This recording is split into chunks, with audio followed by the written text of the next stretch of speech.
How do you think it's going? No, I think it's going well. Is it good? No, yeah.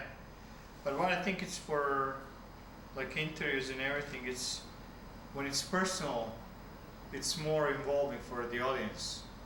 It's not like in general. If you just mention the person's names. You mean you're talking like that little scene just now talking about No, not my about love the for woman. women? About the woman. But let's say we were in Normandy. I was with that guy, and I it's not like something in general. It's just people who you know, and then people get to get more personal. So they're like involved in that.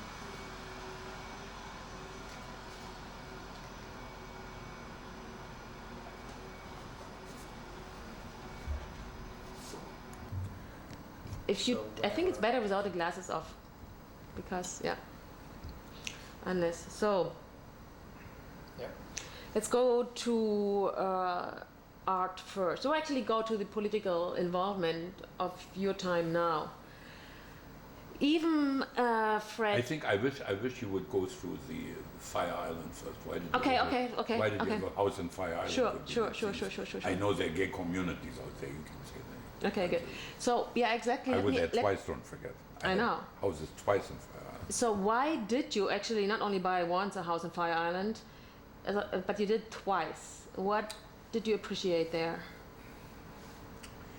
There is a spirit in Fire Island that I have not encountered anywhere else. There is the community in which I lived 40 years ago was about 20% gay. The community that I lived in more recently, I lived there roughly. I sold my house 5 years ago, so I lived there for 10 years during that period. The second time. The first community was the first community was Ocean Bay Park, and the second community was Fire Island Pines. Fire Island Pines is a community that is certainly 75% gay, and the community is just a melange of society, an exaggerated melange of society. Maybe that's how a straight person experiences it. But there is tremendous freedom there. It is a political freedom. And people feel free being there.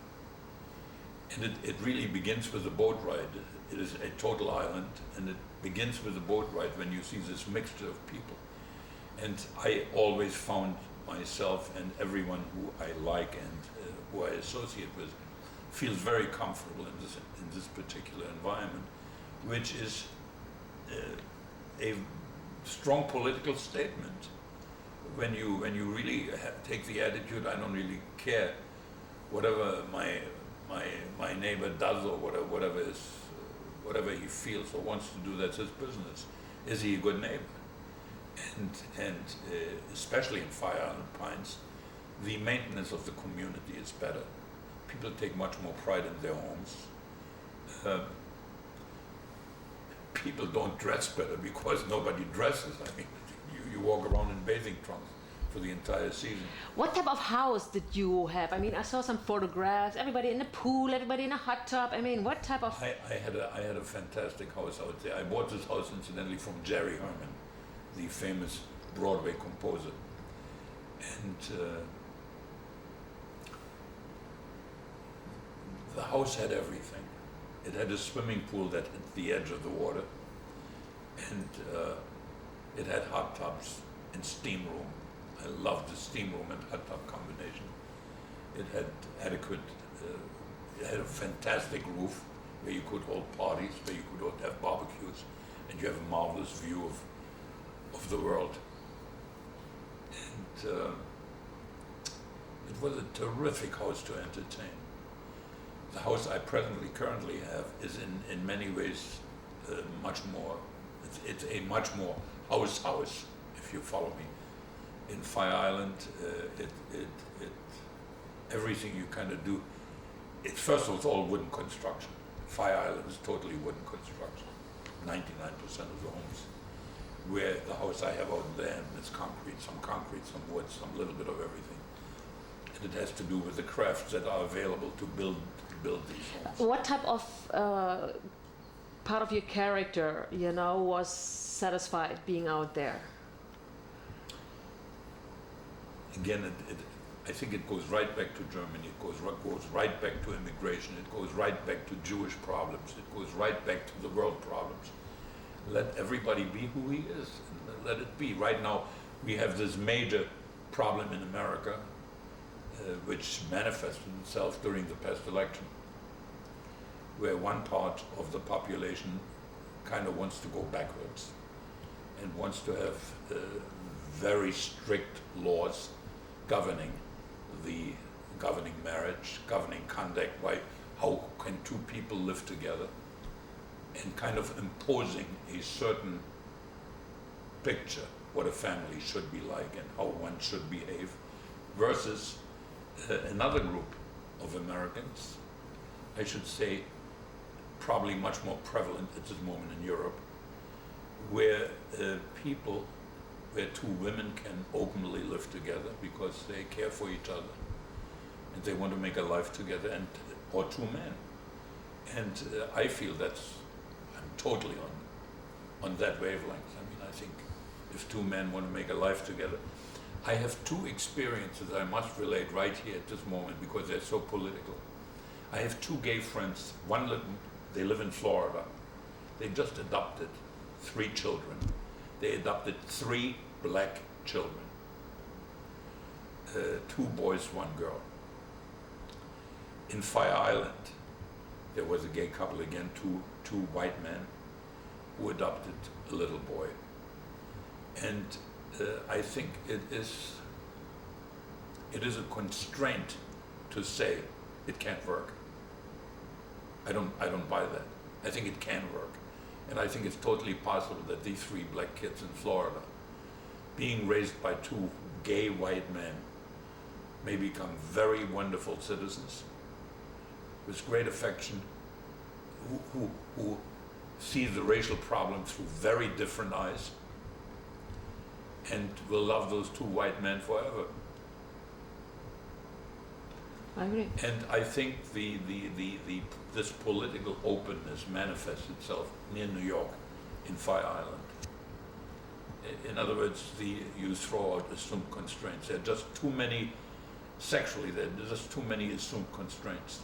And I think that the world would feel very much better if the gay community would not have pushed for gay marriage, if they would have just talked about gay union and eliminated the word marriage, which of course the extreme right finds very offensive.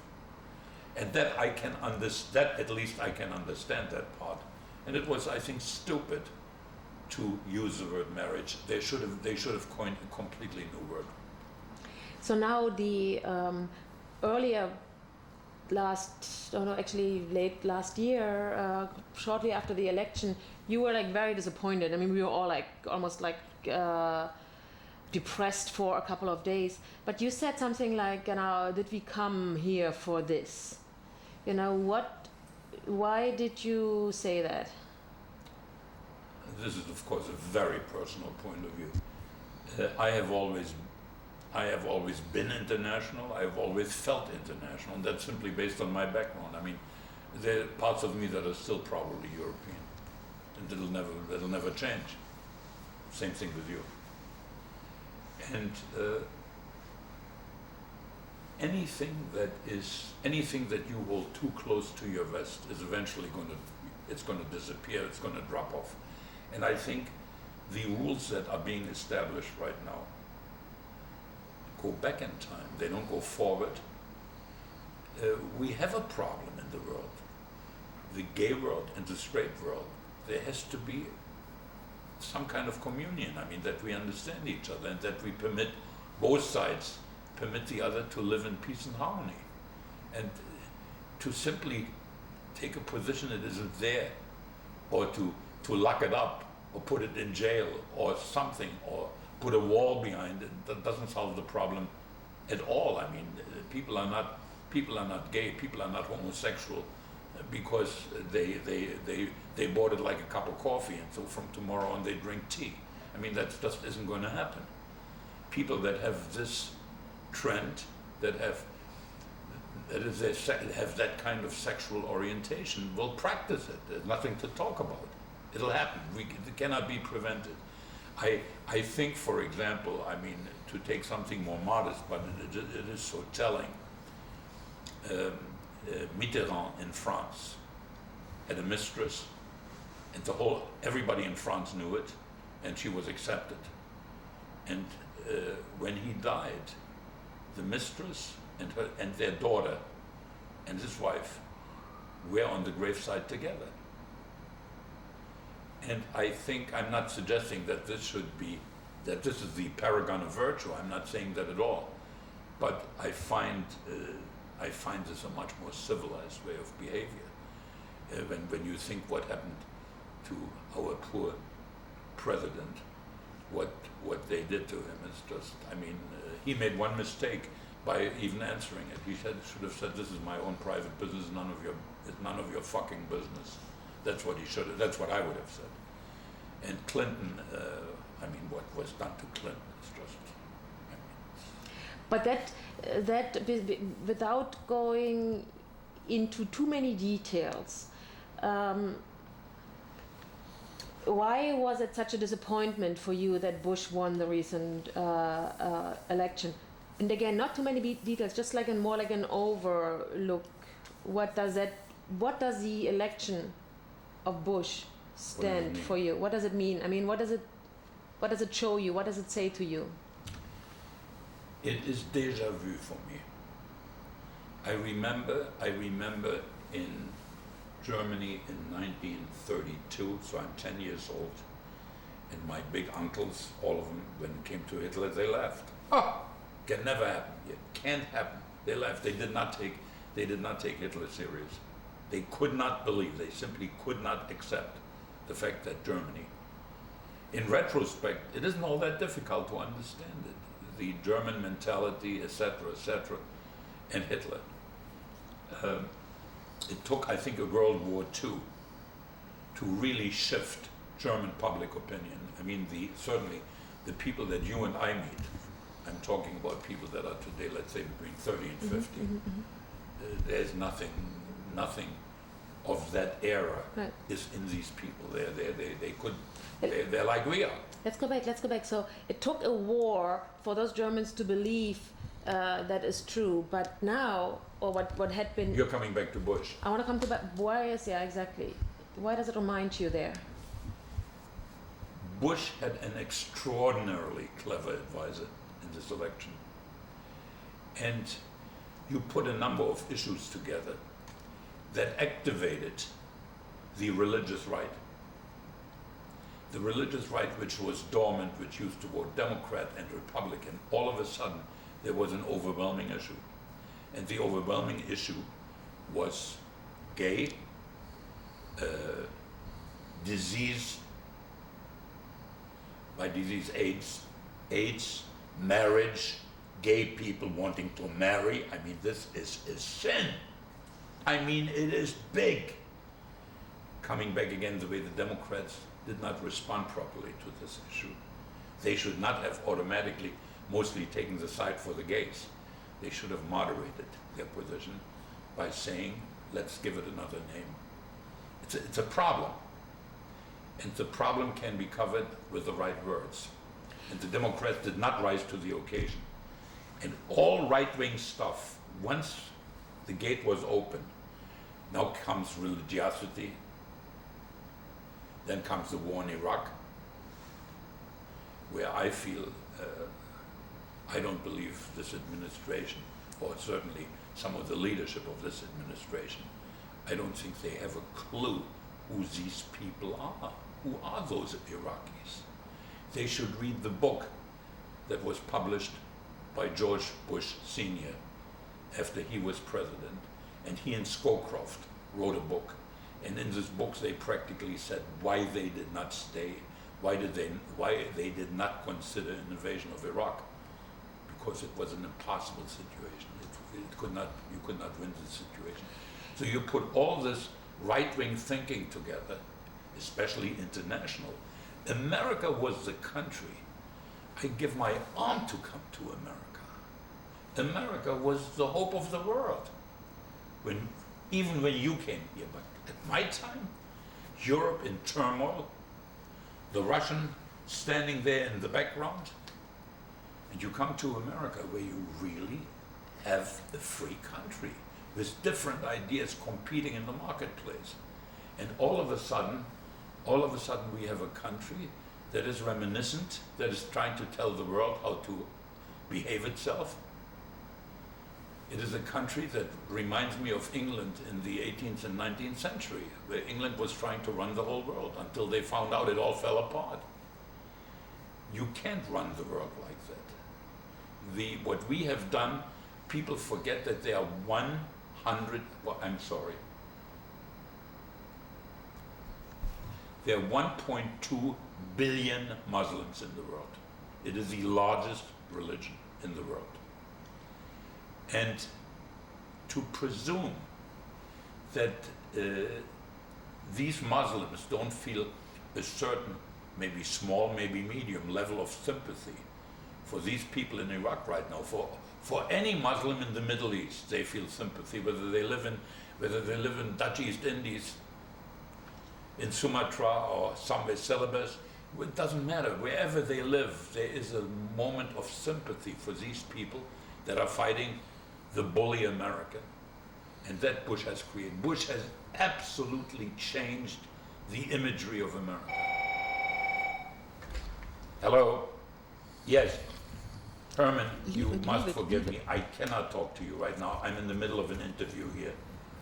We have to do this some other time. You wanted more of the tapes, am I right? Would you do, Herman, I'm going to call you back later. You in your office? So if let's say you have phrases all together, why did it remind you of Germany? The night they came out, or let's say the next morning they came out with the data of Ohio saying, well, Bush won the election. Why did that? That did not, that's a misnomer. Then I expressed myself poorly. The similarity is on another level. The similarity is that right-wing elements, basically very highly conservative elements, who have a very narrow view of this world. They are not internationalists. Internationalists did not vote for Bush. American internationalists did not vote for Bush, let's be sure of that. Very few.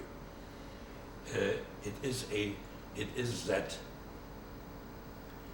is this false message that has been brilliantly presented into these, to gain the votes that they didn't have before, to activate, if you wish, to activate a religious right, to enlarge a religious right, while the Democrats did not respond in kind. The Democrats lost the election. I don't think the Republicans won the election. I think the Democrats lost the election. I think that if it could be run again, and a candidate would really, a Bill Clinton would have won. It's kind of what I'm saying. So do you think, but there's hope for America, right? This is not gonna, oops. Hello? Neil, not today. I got it. I'm being interviewed right now. Anything important?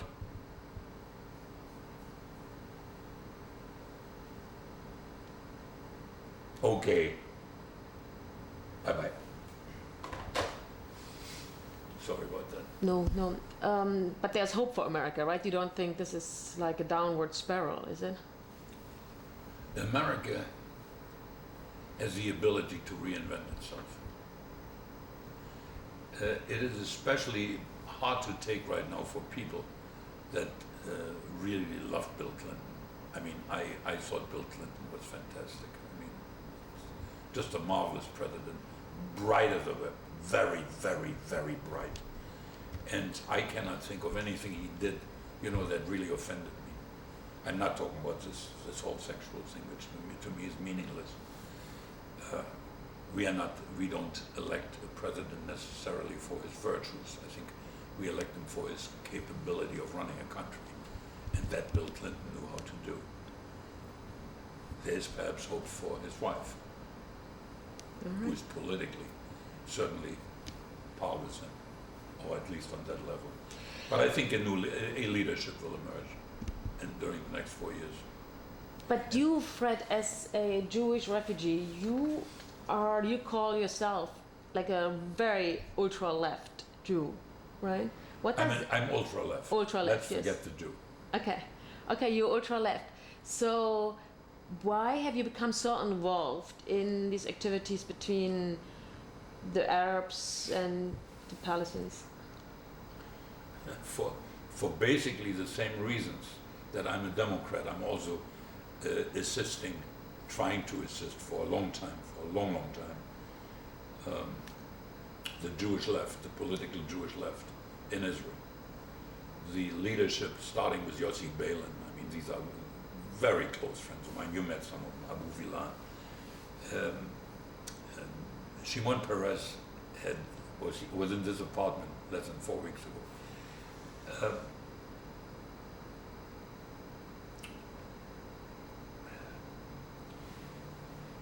I don't know quite where to begin, but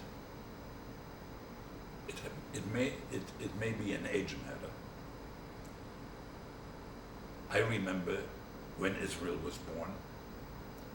One of my closest friends, whom you also know, George Lichter, is the man who brought the first 12 fighter planes to Israel. So there is an involvement. But the involvement has been handicapped all along because people have forgotten. Hannah Arendt said it very well. You know, how can a Jew not have empathy for any Arab? How is that possible? I have empathy for any Arab. I don't quite mean it that way. Let's say within the confines of Israel. And the reason for that is what we experienced in our lifetime, you in your way and I in my way, simply means we cannot create second-class citizens in our midst. Society has to be thrown wide open, and everybody should have an equal shot. And with special emphasis on those that have less, on those that may need a little lift and need a little help. And I think Israel had this opportunity.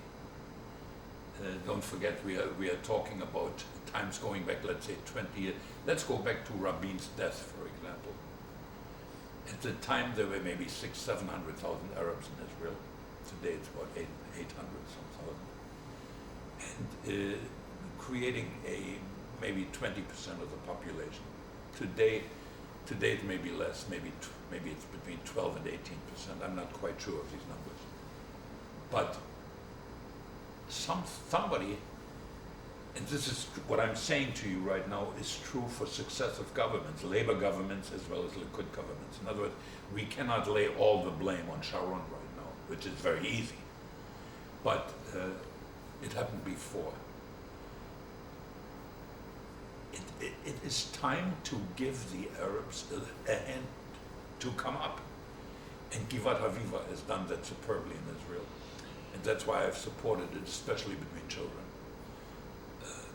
Children are together, get to know one another. I mean, if these two societies are ever going to get together, it's got to start with children.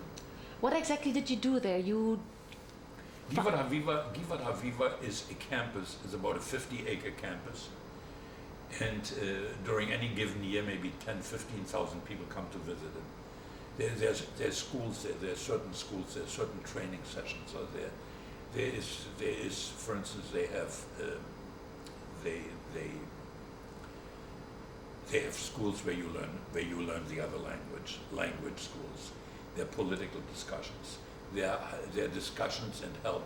How can you help your own community? You have community service. You have to pretend like I wouldn't know what you're talking about. So you basically bring children or young people from the Arab world and from Israel? No. Schools are matched. Okay. Communities outside of Givat Haviva a Jewish community and an Arab community that are reasonably close together, they will exchange. In other words, there will be Jewish programs in Arab schools and Arab programs in Jewish schools. They get to know. The kids go out and play baseball together. They swim together. They play games together. They go on hikes together. You know, all to bring kids together so they learn that they're really not bad. They're really nice kids on both sides. And that is such a big message and such a powerful message that we just got from Europe, from the EU. We just got close to $1 million from the EU to build together a radio station. Givat Haviva and Hannah Signora, the publisher of the Jerusalem Times, who's a moderate Arab, they together, 50-50, will operate a radio station, and the radio station will be called the Voice of Reconciliation. And people will be able to, they're doing it via, it's not fully operational yet, but they're doing it via internet, and they have already maybe 30,000 listeners every day. So it's a message we're spreading. It's very tough, because But I mean, this is very admirable that you do that, really. I mean, so many people only know one way of solving a conflict, right? Yeah, but I feel I didn't succeed. I was chairman of this organization in this country for many years. I'm on the board still. We haven't scored properly. We have not. This should be a much, much bigger operation. Because what I'm talking about is not only is it not bullshit, but this is real. There's a campus, there are buildings, there are houses, there are people coming there every day. Things are happening, and we haven't scored. We haven't scored as we should have. The Jewish community is, which is understandable on the other hand, the Jewish community is experienced and from the past is supporting Jews. And there are very few. The person who said it best is Hannah Arendt. Hannah Arendt said, the philosopher Hannah Arendt, writer and philosopher, she said, a person who was abused as a child will surely abuse his children. In other words, people that went through the Holocaust or were touched by the Holocaust, I'm the one who the Holocaust made enormous impact on me, and I do not see any differences. You know, as long as you have a behavior pattern that I can live with, you're my kind of guy. And I would do everything in the world to bring Arabs to a standard in Israel where they're not second-class citizens. From a financial point of view, opportunity should be given to Arabs. I would have done exactly the opposite what was done. And the person that who believes in this full-heartedly is, of course, Yossi Beilin.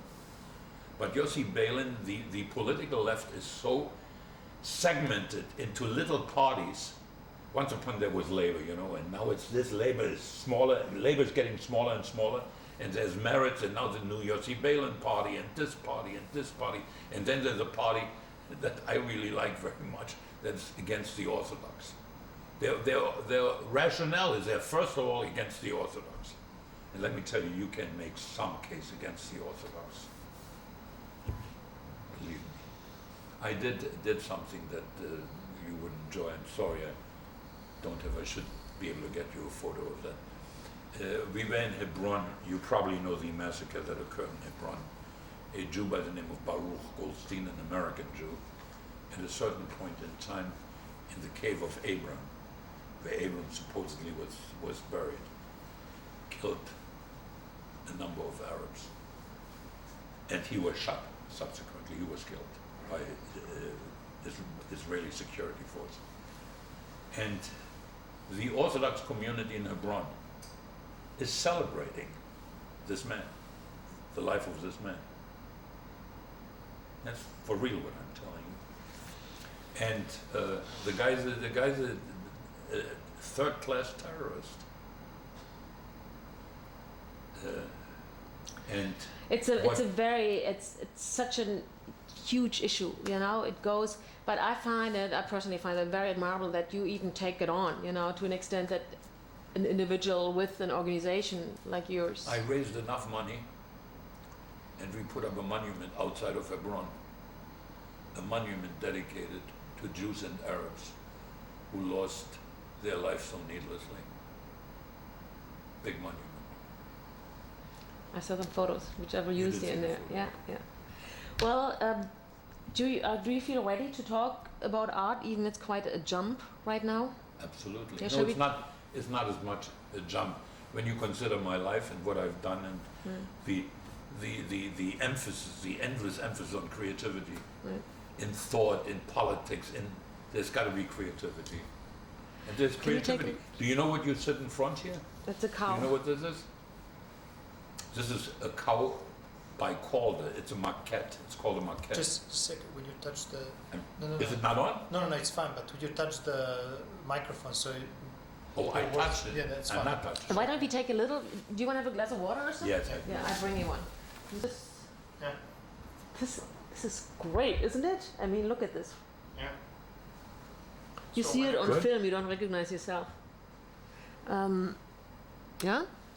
So Fred, where is your appetite for art coming from? And how did it get started? The appetite for art is totally related to the business I was in, and I am in, and I was in. Creativity has played a major part of my life, but the creativity is not just in art and design, or Ritchie, or the Ritchie experience, or World War II experience. Creativity can be used on all levels, all the time. It can. And once you begin to enjoy something like a piece of art, I'm looking right now at a Lindner here, a first-class Lindner. I had to have that. The first painting I bought, I swear to you, it was a Bernard Buffet. I have the painting inside. I'll point it out later.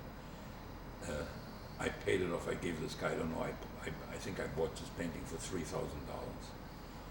It's probably worth today $100,000 or $200,000. And I bought it for $3,000 and I paid the guy off, I think, $250 a month for 12 months. He liked me very much. He made this kind of Yeah, deal there's with me. something. There's some sound. Can we switch that off? Sure. I think you stay. Was it? No, no. Art here, Rosenquist, Lichtenstein.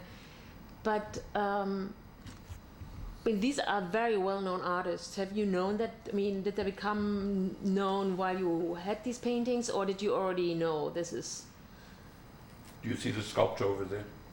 Later we're going to do later? it. Unknown. The artist is unknown. If you ask me right this moment for his name, I would not know his name. The price was heavy. When I mean heavy, it's for an unknown artist. I paid $75,000 for this sculpture. I think the man is fantastic. Sorry.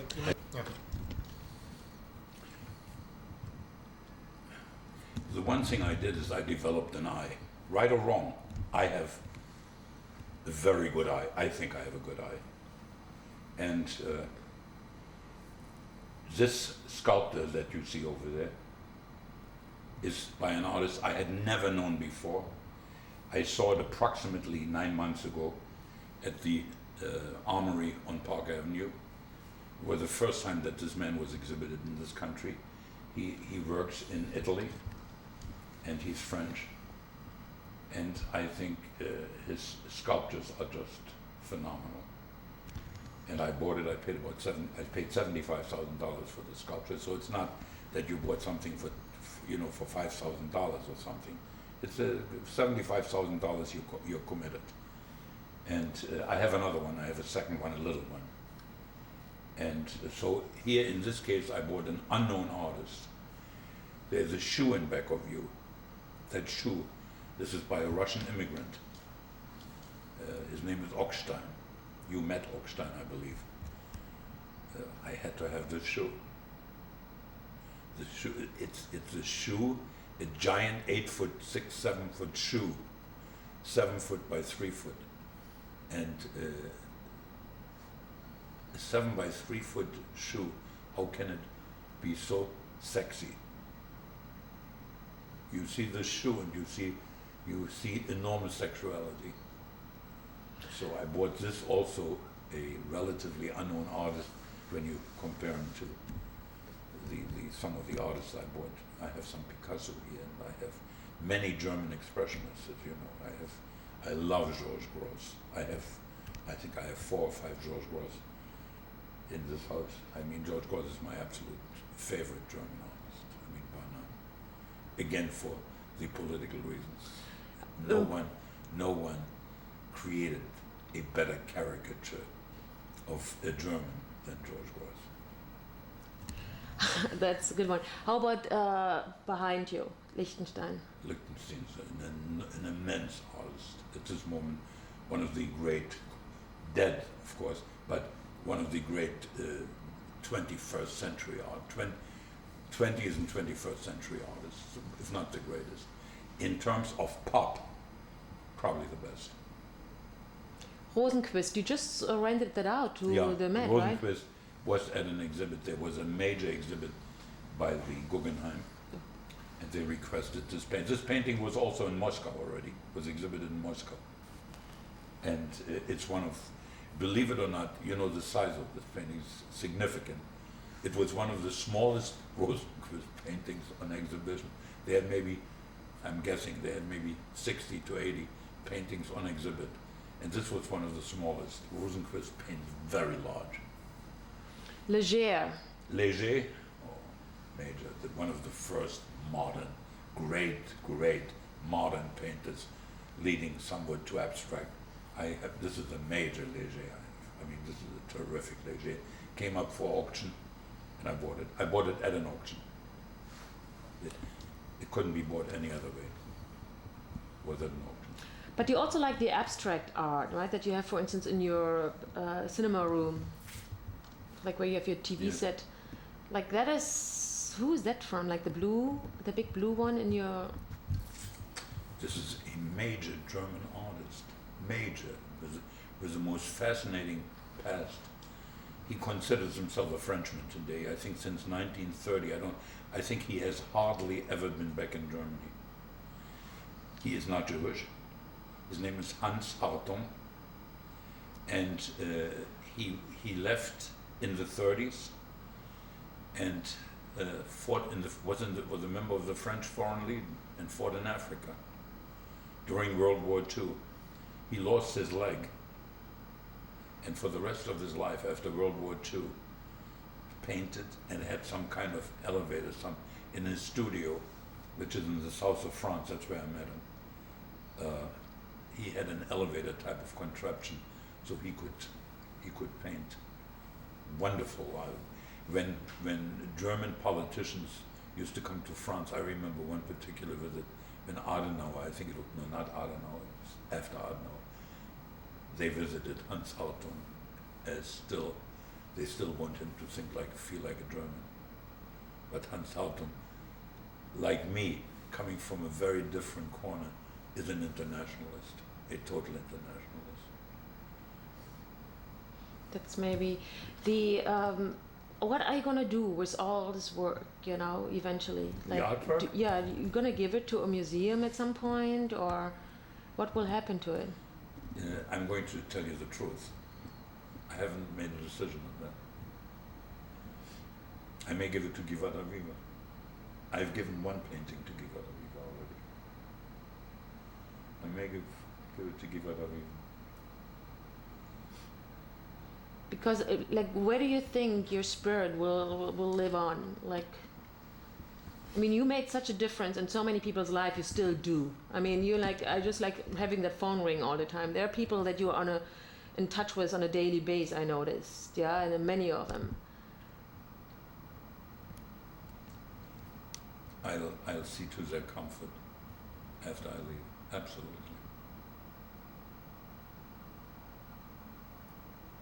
You think of Neil? Neil, Bonnie, Ada, everybody. It's just like, beside the fact that we won't allow you to go anywhere, that's already a mutual agreement. But where does somebody move on? How about your sons? Do you think they're gonna? My sons are standing on their own feet and are doing well and are living their own life, and they're independent of me, and that's the way it should be. There's nothing wrong with that. I don't only mean Second.